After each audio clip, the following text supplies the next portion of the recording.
there with you. But I want you to know tonight that we as a people will get to the promised land. Human progress is neither automatic nor inevitable. Welcome to WatchMojo.com, and today we'll be learning more about the history of the American Civil Rights Movement. The end of the American Civil War in 1865 effectively meant the end of slavery. But African Americans were in for a long struggle before they were finally awarded equal rights. As of 1870, all eligible male citizens were able to vote. However, blacks were discouraged to by violence and eventually legal stipulations.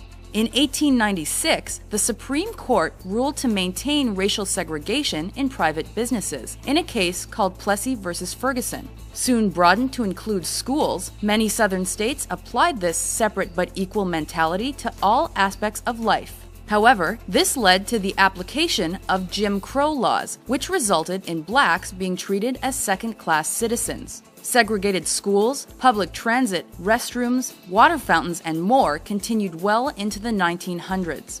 In 1909, a group of prominent black and white campaigners created the National Association for the Advancement of Colored People, or NAACP. Their goal was to increase racial equality and challenge issues like the Jim Crow laws. Unfortunately, it was between 1910 and 1930 that white supremacist group the Ku Klux Klan saw its biggest expansion amid increased racial friction. Following the First World War, the NAACP was devoted to ending lynching by white vigilantes. By mid-century, the group became instrumental in the Brown versus the Board of Education of Topeka court case. This class action suit, filed in 1951, asked that segregation in schools be struck down. Taken to the Supreme Court, the case resulted in the first integrated school in the United States to open in the fall of 1955. Encouraged by the decision, the civil rights movement began to hold high-profile boycotts, marches, sit-ins, and other peaceful protests. These included 1955's Montgomery bus boycott in support of Rosa Parks. A watershed moment came in 1957 when a high school in Arkansas admitted a group of African American students, nicknamed the Little Rock Nine.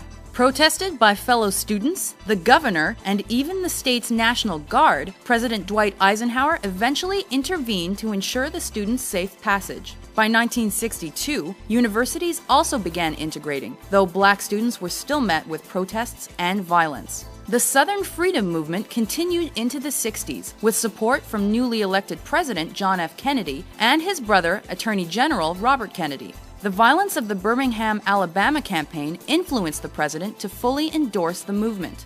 A great change is at hand, and our task, our obligation, is to make that revolution, that change, peaceful and constructive for all. On June 19, 1963, he proposed a civil rights bill to Congress, which was approved in 1964 after his death with support from President Lyndon Johnson. The bill struck down existing legislation that allowed for discrimination, and its approval was largely influenced by Martin Luther King Jr. and the March on Washington of August 1963. With this faith, we will be able to transform the jangling discords of our nation into a beautiful symphony of brotherhood.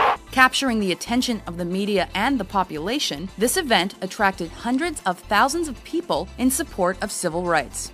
Following that, the Voting Rights Act of 1965 ended the prejudiced voting system. Instantly effective, blacks began voting and running for public office. However, just days later, on August 11th, a violent six-day riot in the Los Angeles neighborhood of Watts resulted in 34 deaths. This was indicative of a period of racially motivated violence that occurred in the mid to late 1960s. This era also saw the rise of Black Power, led in large part by Stokely Carmichael, in opposition to extremists like the Ku Klux Klan. This ideology was exemplified by the Black Panther Party, which followed the principles set forth by Malcolm X. Rising to prominence in the 1950s, his radical ideas advocated militancy for blacks. Black people are dissatisfied.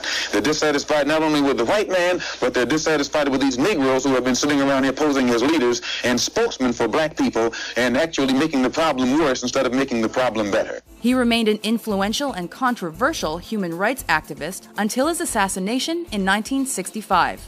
The murders of civil rights leaders continued when Martin Luther King Jr. was killed in April 1968 and Robert Kennedy 2 months later. Despite racial tensions continuing into the 1990s, progress has been measurable. The election of President Barack Obama in 2008 is seen by many to be a culmination of centuries of work in favor of racial equality. This is the meaning of our liberty and our creed, why men and women and children of every race and every faith can join in celebration across this magnificent mall, and why a man whose father less than 60 years ago might not have been served at a local restaurant can now stand before you to take a most sacred oath.